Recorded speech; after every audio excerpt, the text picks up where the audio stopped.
मराठा आरक्षणासाठी विशेष अधिवेशन बोलावण्याची मागणी शिवसेनेच्या शिष्टमंडळानं वर्षावर भेटून मुख्यमंत्र्यांकडे केली आहे आणि त्यावर सर्वपक्षीय गटनेत्यांसमोर भूमिका मांडणार असल्याचं मुख्यमंत्र्यांनी शिवसेनेच्या शिष्टमंडळाला आश्वासन दिलंय। दरम्यान हे विशेष अधिवेशन हिवाळी अधिवेशनापूर्वी व्हावं अशी मागणी शिवसेनेने केली आहे। या बैठकीला एकनाथ शिंदे, दीपक केसरकर, दीपक सावंत, सुभाष देसाई, रामदास कदम, शिवाजीराव आढळराव पाटील, रवींद्र वायकर, विजय शिवतारे, दादा भुसे हे नेते उपस्थित होते। महत्त्वाची आणि मोठी बातमी आताच्या घडीची आपण पाहताय। हेमंत बिरजे आपले प्रतिनिधी आपल्या सोबत आहेत। हेमंत, महत्त्वपूर्ण बैठक झाली, नेमकं काय झालेलं आहे बैठकीमध्ये? वृषाली, शिवसेनेचं शिष्टमंडळ आज मुख्यमंत्र्यांना वर्षा बंगल्यावर भेटलं। मुख्यमंत्री दिल्लीला असतानाही मुख्यमंत्र्यांनी आज वेळ काढून खास करून शिवसेनेच्या या शिष्टमंडळाला भेट दिलेली आहे आणि शिवसेनेचे कॅबिनेट आणि राज्यमंत्री हे दोन्ही मंत्री आज मुख्यमंत्र्यांना भेटले आणि विशेष मागणी केली की मराठा आरक्षणासाठी विशेष अधिवेशन घ्यावं आणि हे अधिवेशन जे आहे ते हिवाळी अधिवेशनापूर्वी घ्यावं आणि मुख्यमंत्र्यांनी या शिवसेनेच्या मागणीला कुठेतरी सकारात्मक प्रतिसाद देत या अधिवेशनासंदर्भात सर्वपक्षीय गटनेत्यांशी बोलून आपण या संदर्भात काय नेमका तोडगा काढू आणि अधिवेशनाच्या संदर्भात विचार करू अशा पद्धतीचं आश्वासन दिलं। त्यामुळे शिवसेनेच्या या शिष्टमंडळाला कुठेतरी यश मिळालं असं बोलावं लागेल, कारण शिवसेनेची नेमकी मराठा आरक्षणाच्या भूमिकेवरनं आणि जे कार्टून काढलं गेलं त्या कार्टूनवरनं कोंडी झाली होती। आता शिवसेनेला कुठेतरी या कोंडी फोडण्यामध्ये यश मिळते का हे पाहणं गरजेचं आहे। विशाली, हेमंत, जर महत्त्वाचा मुद्दा बघायला गेला तर मराठा समाजाचे निघणारे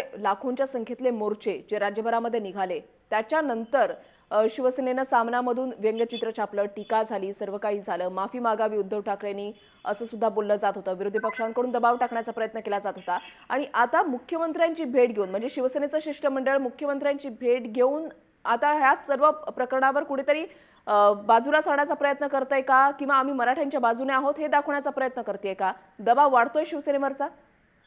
वृषाली, शिवसेनेवरचा दबाव नेमका हाच होता की पक्षामधले जे नेते आहेत, कार्यकर्ते आहेत, आमदार आहेत, मंत्री आहेत आणि राज्यमंत्री आहेत, हे सगळेजण या मराठा आरक्षणाच्या मोर्चामध्ये ठिकठिकाणी मतदारसंघामध्ये सहभागी होत होते आणि त्या सहभागी होत असताना ज्या भूमिकामध्ये जी शरद पवारांची भूमिका होती मराठा आरक्षणाच्या संदर्भातली ती खोडण्याचा उद्धव ठाकरेंनी पुरेपूर पसुशीने प्रयत्न केला होता। उद्धव ठाकरेंनी या अगोदरच विशेष अधिवेशनाची मागणी केली होती आणि त्याच वेळेला उद्धव ठाकरेंच्या मागणीची पूर्तता होण्या अगोदरच, मागणी कुठेतरी लावून धरण्या अगोदरच सामन्यामधनं जे कार्टून काढलं जातं ते कार्टूनवरनं जे काही राजकारण घडलं ते शिवसेनेची कोंडी झाली, शिवसेनेची हाराकिरी झाली आणि त्यामुळे शिवसेनेला ही सगळी लगबग करणं गरजेचं भाग पडलं गेलं आणि लवकरात लवकर हे अधिवेशन व्हावं यासाठी शिवसेनेचे सगळे शिष्टमंडळ, कॅबिनेट आणि राज्यमंत्री हे सर्व नेते आज मुख्यमंत्र्यांना भेटले। त्यामुळे मुख्यमंत्र्यांनी त्यामुळे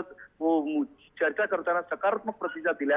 आता सर्वपक्षीय गटनेत्यांच्या ज्या चर्चा होईल त्यामध्ये संपूर्ण ते काही मागणी पुरवठा मागण्यांवरचा काय विचार होईल त्यानंतरच हे विशेष अधिवेशनचा मुद्दा तो आहे त्याचा निर्णय होऊ शकतो अशा पद्धतीचं सध्या तरी दिसतंय। पण मुख्यमंत्र्यांनी कुठेतरी सकारात्मक प्रतिसाद देऊन शिवसेनेची कोंडी फोडण्याचा प्रयत्न नक्कीच केलेला दिसतोय। नक्कीच, धन्यवाद हेमंत दिलेल्या सविस्तर माहितीसाठी। महत्त्वाची आणि मोठी बातमी या घडीची आपण पाहताय। या संदर्भात शिवसेनेचे नेते सुभाष देसाई यांची प्रतिक्रिया काय आहे पाहूया। यांनी जाहीर केल्याप्रमाणे आज शिवसेनेचे मंत्री माननीय मुख्यमंत्र्यांच्या भेटीला आले होते आणि त्यांच्याकडे आम्ही निवेदनही दिलेले आहे आणि त्यांच्याशी चर्चा केली।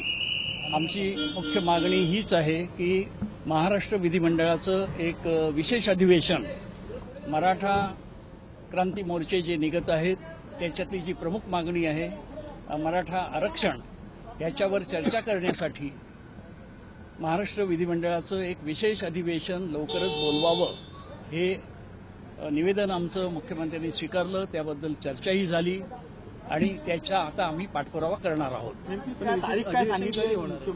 माननीय मुख्यमंत्री म्हणाले की विधिमंडळातील जे गटनेते आहेत त्यांच्या बैठकीत हा विषय मी ठेवतो आणि अधिवेशन घेण्याच्या बद्दल ते सकारात्मक आहेत असं आम्हाला वाटलंय।